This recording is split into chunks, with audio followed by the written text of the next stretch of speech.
We have a big house with a big attic filled with old gear. Mom says it all must go. But I say each piece has a story. Welcome to the Gear Graveyard. Okay, welcome back to the Gear Graveyard with Dad and... True. And today it's kind of the geek graveyard. It's adjacent to gear. In fact, I was going through stuff and I actually found this folder in a box upstairs with the ancient scroll. We're gonna unroll the ancient scroll when all is said and done. But first, we have to talk about kind of what this is.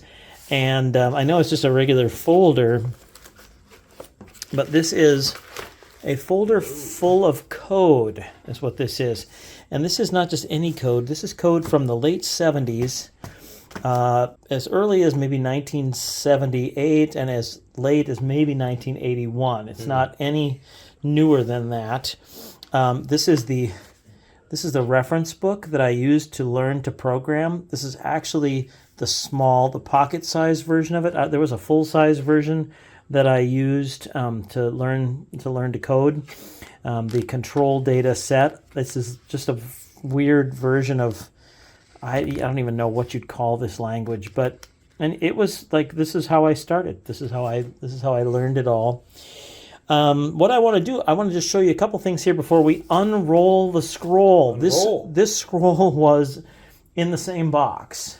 Okay. And I'm pretty sure I know what's on the scroll. Oh, you haven't unrolled it yourself. I have not unrolled it myself, but I'm pretty sure I know because if it is what I think it is, this is the reason that I got totally into computers. This here scroll right here is like the total reason. It's a pretty important scroll. It's an important scroll, and it's a little bit like those that they're finding in Herculaneum. That you have to certainly. use. That you have to use. Well, yeah, they've been rolled up for a long, long time. Mm-hmm. Not quite 2,000 years, but they've been rolled up for a long time. And we're hoping it doesn't fall apart as we try and open it. Yeah. We don't have to use these special AI X-rays, beams on it. No, we don't. We're going to be able to just unroll it. So the reason that I'm going to talk about this first is that the scroll was printed on the same piece of gear that much of this was. Well, something similar to it. So I have to make a distinction. Because the scroll is on this yellow rolled up paper, I know that this was printed on a 10 character per second teletype machine, 10 CPS. Oh. Connected to what was not the internet. It was connected to a time-sharing computer called MECC, M-E-C-C. And that was, I don't remember what that stood for. I'll put that on the screen. But it was a service of the University of Minnesota where you dialed in, you would pick up a phone, you would dial in on the phone, and then you'd listen for the beeps of like a modem, and then you'd put it in the hand coupler, and then you'd pray that it continued to work long enough for you to do whatever it was you wanted to do. Mm-hmm. So this was the original. This would be from the original teletype machine that I used. Probably from literally the first teletype machine that I ever used, 10 characters per second.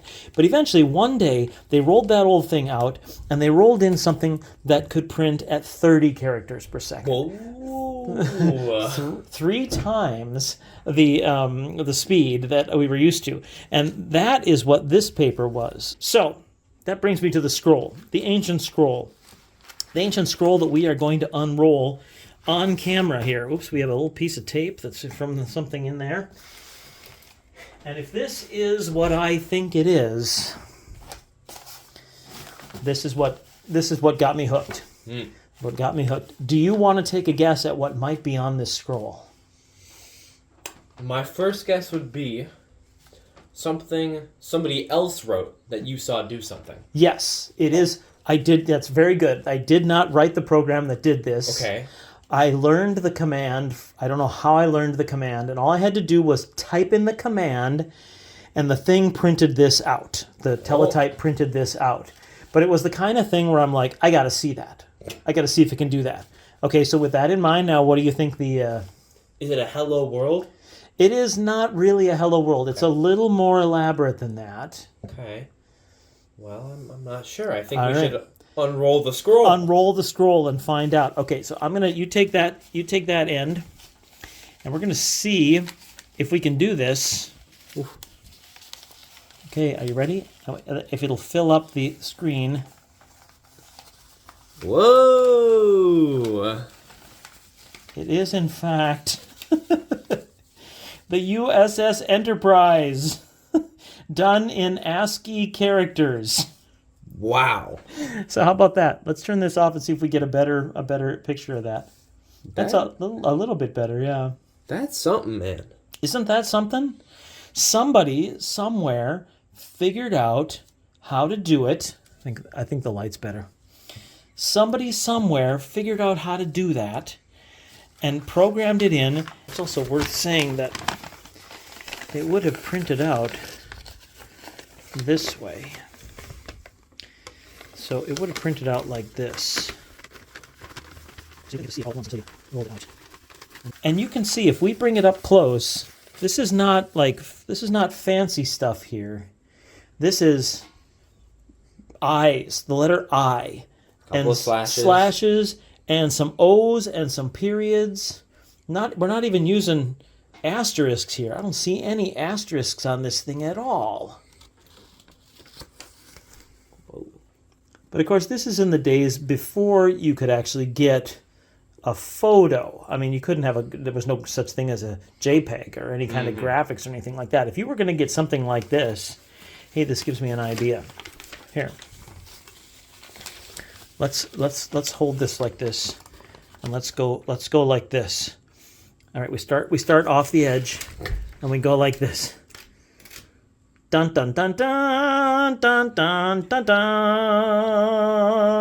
dun dun dun dun dun dun dun dun dun dun ba ba ba ba ba ba ba ba ba ba. Ba da da da da da da da da da da da. Wow. That's the theme from the animated show. That's not the theme from the regular show. Not the original. Not the original. So, all right, that is what I thought it was. Okay. Wow. So, technically not a piece of gear, but definitely part of my love of gear that got me engaged in the first place, and certainly part of my story for why there is a gear graveyard at all. There you go. There you go. All right, thanks for joining us on the Gear Graveyard. If you like this content, please like, subscribe, leave a comment, ring the bell, all that kind of stuff. And we will see you next time on the Gear Graveyard with Dad and... True. All right, bye-bye.